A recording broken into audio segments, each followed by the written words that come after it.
Essa passagem do Evangelho, ela é muito bonita e ela precisa ser bem compreendida entre nós, para que nós não venhamos a cair no rigorismo religioso.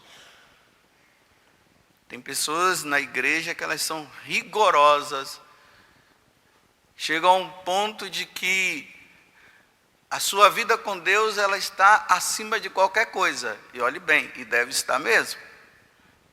Mas ao mesmo tempo precisa de um certo discernimento.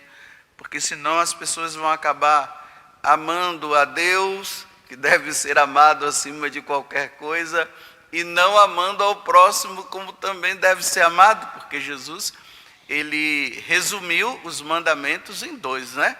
Amar a Deus e amar ao próximo. Então vamos compreender essa questão do rigorismo religioso. Os fariseus, eles eram assim fiéis ao que a lei ensinava. Então a vida deles com Deus era tudo. E eles se sentiam as pessoas mais exemplares da face da terra. Então, vamos dizer assim, a lei dizia que o sábado é o dia do Senhor. Então, para eles, não se podia fazer nada, a não ser rezar. Tanto que hoje, se vocês tiverem a oportunidade de irem na Terra Santa, né, nessas peregrinações que tem, no sábado, tem o chamado, o dia para eles, que é o dia do Shabat. Então é um dia dedicado realmente a Deus. Lá no elevador, existe o elevador, já está programado os andares, isso só no sábado, durante a semana isso não acontece. Já está programado para que ele vá parando de andar e andar, para que não seja necessário que a pessoa aperte o botão. Porque o apertar o botão significa, estou trabalhando, já saí do dia de estar rezando ao Senhor. Olha, isso aqui é rigorismo. Então, olha o rigorismo do Evangelho. Dia de sábado, não se pode fazer trabalho nenhum, né? Jesus estava com os discípulos, estavam andando por meio lá de uma plantação, eles estavam com fome, então eles foram lá e começaram a tirar as espigas ali de trigo e para comer. Aí os fariseus começaram a dizer, não pode, vocês estão tirando espiga, hoje é sábado, não pode, hoje é dia só para rezar. Aí Jesus chega e diz para ele, vem cá, que história é essa? Então nós vamos morrer de fome, porque hoje nós não podemos nem pegar a espiga. Aí é que Jesus diz, olha, vocês precisam entender uma coisa, o que Deus quer é a misericórdia. O que Deus quer é o amor. E não tanto esse tipo de sacrifício que vocês querem que se faça. Bem, vamos à prática. Nossa, para nós entendermos melhor o que Jesus está falando, porque muitas vezes você precisa agora observar se você está no rigorismo religioso, ou se você está no equilíbrio das coisas, porque tudo precisa ser bem discernido. Então vamos dizer assim, você tem todos os seus horários da sua vida de oração, né? Você tem lá o horário do seu terço, você tem o horário da adoração, você tem o horário de ler a palavra de Deus, você tem um horário disso e tem um horário daquilo. Tudo ali programado. E você é fiel. E você precisa ser fiel mesmo. Porque a nossa vida ela deve ser dividida entre nós e Deus. Deus nós. Então, vamos supor, você que é mãe, e você tem um bebê. Você sabe que criança, ela manda nos pais quando é pequenininho, né? Eu conheço até um pai bem novo aí, que ele estava dizendo, pela primeira vez, ele dizendo assim, nós vivemos em função da minha filha, é ela que manda em nós. Porque realmente, né, a criança chora, tem que estar lá. Está com fome, tem que estar lá. Tem que deixar tudo para dar de comer para a criança. Então aquela mãe muito religiosa, ela é fiel às suas orações. E agora é o horário dela rezar o terço. E o bebê está chorando agora com fome. Aí a mãe vai lá, deixa o menino chorando, a criança chorando, e ela vai rezar o terço. Aí quando ela acaba o terço, aí ela vai dar de mamar para a criança.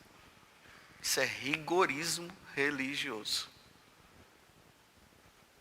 Jesus está dizendo, eu quero a misericórdia, eu quero o amor. Vai dar de mamar para o seu filho, depois você reza o terço. E se não deu hoje para rezar o terço, porque você teve que cuidar do seu filho, fique em paz. Tem gente que está com problema de consciência, porque hoje teve que cuidar do seu filho e não rezou o terço, aí pronto, agora está ali. Meu Deus, como é que vai ser minha vida? Não tem amor. Não vive o relacionamento com Deus por amor. Olha, vocês têm ouvido eu dizer aqui que faltar à missa ao domingo é pecado mortal, não é? E é mesmo, viu? Mas você sabia que tem um monte de gente que falta à missa ao domingo e não está no pecado? Por exemplo, aquele filho que não vai na missa no domingo porque tem que cuidar do seu pai que está em cima de uma cama. E ele necessita da presença do pai o tempo todo, ou do filho o tempo todo. Então o pai está lá, aí chega a hora da missa, mas não dá para ir porque tem que agora dar o banho, o pai está chorando, quer alguma coisa. Não pecou. Agora o preguiçoso sim. Agora o preguiçoso, hoje eu não vou não porque está frio, vou ficar um pouquinho mais aqui. Aí passa o dia todo, não vai na missa. Aí pecou mortalmente. Imagina, eu estou indo para celebrar a missa no domingo. Aí faz de conta que eu estou indo de uma cidade para outra.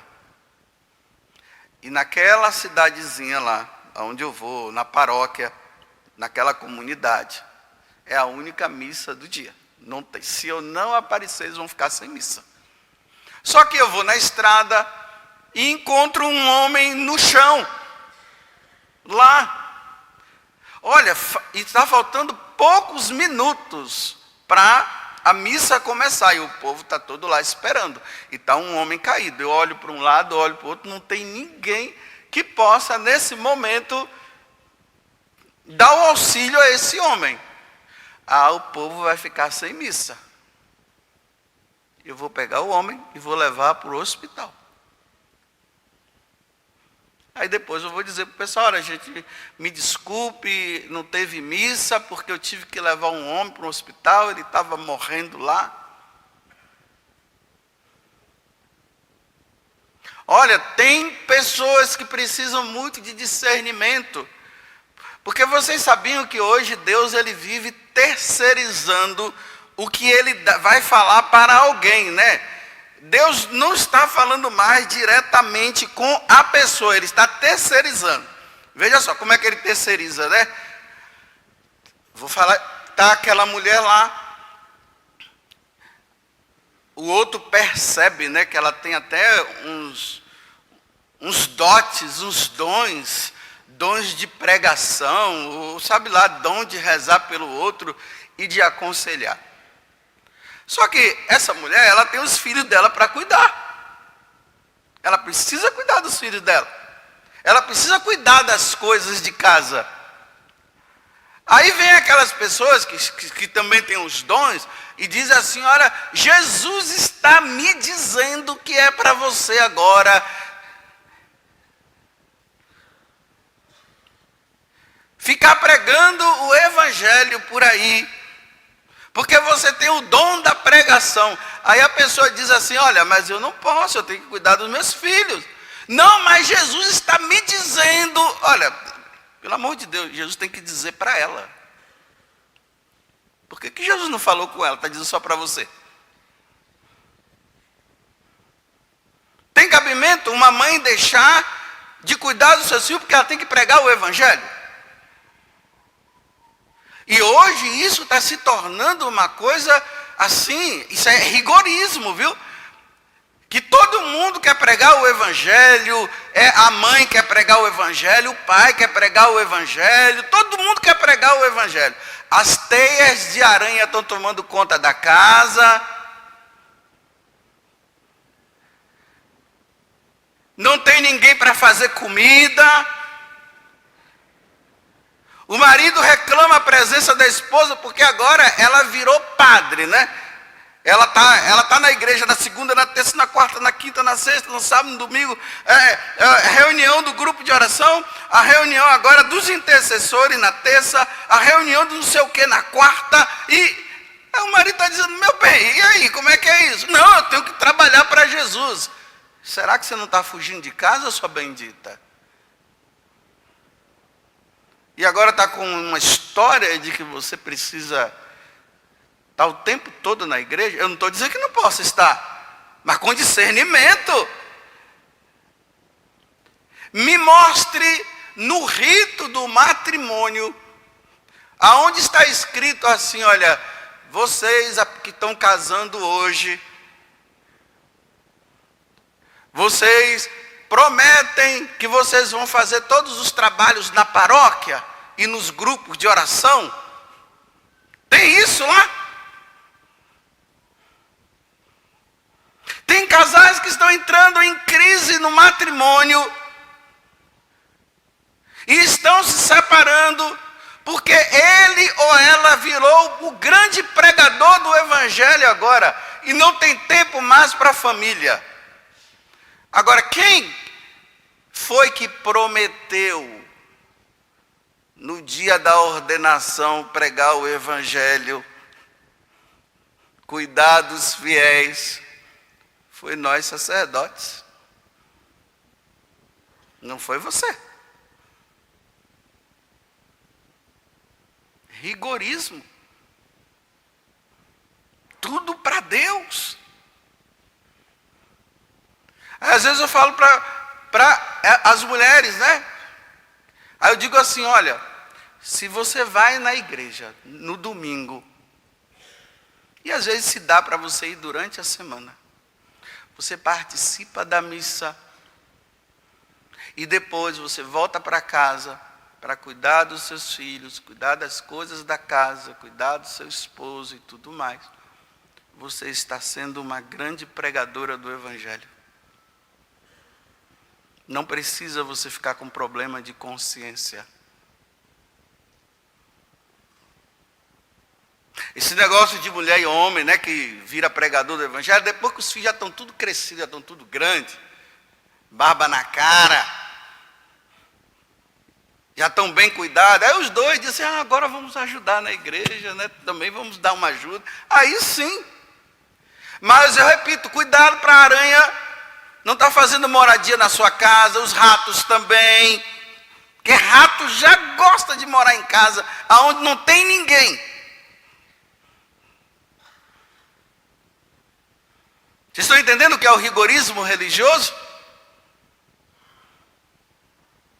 E não faz as coisas com o devido discernimento. E não busca uma devida orientação. Olha, Você ser catequista já basta, não precisa ser catequista pastoral do batismo, pastoral matrimonial, tudo. Só está faltando, sabe o quê? Consagrar o pão e o vinho, só isso, só está faltando isso. Só consagrar o pão e o vinho. Porque trocou a casa pela paróquia. Uma coisa só basta, não precisa um monte de coisa. Porque, olha, um dos defeitos de nós padres, né? Agora eu vou falar mal de nós padres, eu estou incluído nisso. Para não dizer que eu estou falando mal dos padres, né? Então eu estou falando mal de mim também. Eu. Aquela pessoa, ela é boa nisso, de repente ela é uma boa leitora. Aí tá. Aí o padre diz assim, você poderia ser ministra? Aí a pessoa, é Deus que está pedindo, tá bom, ministra. Você poderia ser do dízimo, pastoral do dízimo? Aí a pessoa, Deus está querendo. Você poderia ser da pastoral do batismo? Olha só. Dá uma função para uma pessoa e depois essa pessoa se acha até dona da igreja. Ela fica com a chave e até para ninguém entra e ninguém sai, só com a permissão dela, porque ela é dona da igreja. Enquanto isso, nós padres estamos forget, numa boa. Já está todo mundo, a pessoa já faz tudo, né? Aí nós padres ficamos forget. Aí eu tenho tempo para sair, para me divertir, para comer churrasco com os meus amigos, porque está tudo organizado na paróquia. Porque a substituta dele, ou o substituto dele está lá. E a pessoa fica com problema de consciência dizendo assim, eu estou fazendo a vontade de Deus. Você não estava fazendo vontade de Deus coisa nenhuma. A vontade de Deus para você é para você cuidar da tua família.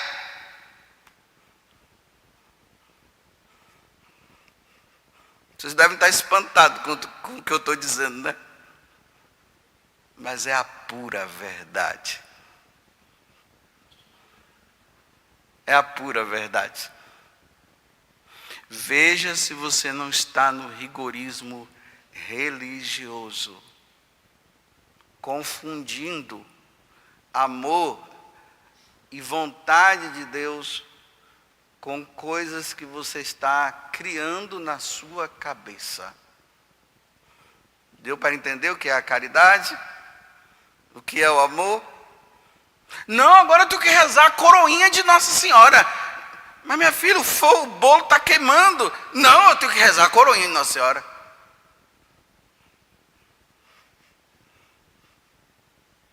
Não, nosso papai ficou doente logo agora que eu estava indo para a missa, o papai ficou doente, fica aí que eu estou indo para a missa, depois eu vou te pegar. Olha só. E não se espante, o que eu estou falando é verdade, isso acontece. Tem até um rapaz balançando a cabeça ali, graças a Deus tem sempre alguém que confirma o que eu digo.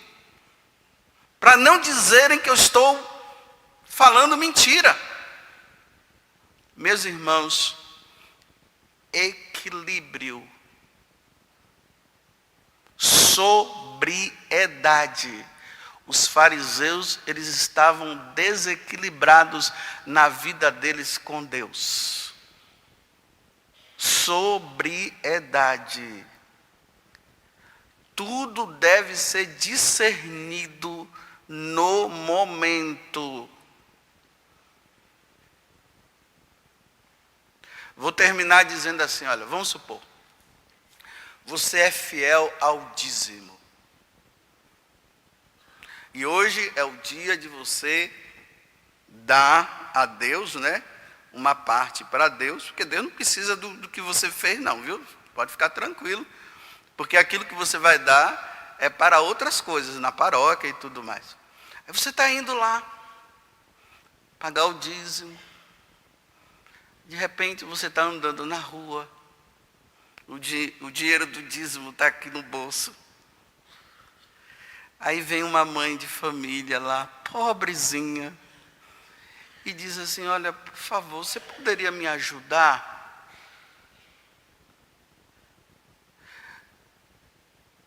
Estou aqui com meus filhos, nós não temos nada em casa para comer. Você não poderia nos ajudar, não? Aí você está com o dinheiro do dízimo. É o único dinheiro que você tem no bolso. Aí você diz assim: eu não tenho não. Olha, por sinal, eu tenho até que o dinheiro que eu tenho é de Deus, eu estou indo para pagar o dízimo. Mas eu não, é de Deus. É óbvio que você deveria pegar esse dinheiro do dízimo e dar para aquela mulher. Porque o dízimo é para isso. Ou é para quê? É para encher o bolso do pastor para ficar comprando carro e casa nova. E viajando para os Estados Unidos.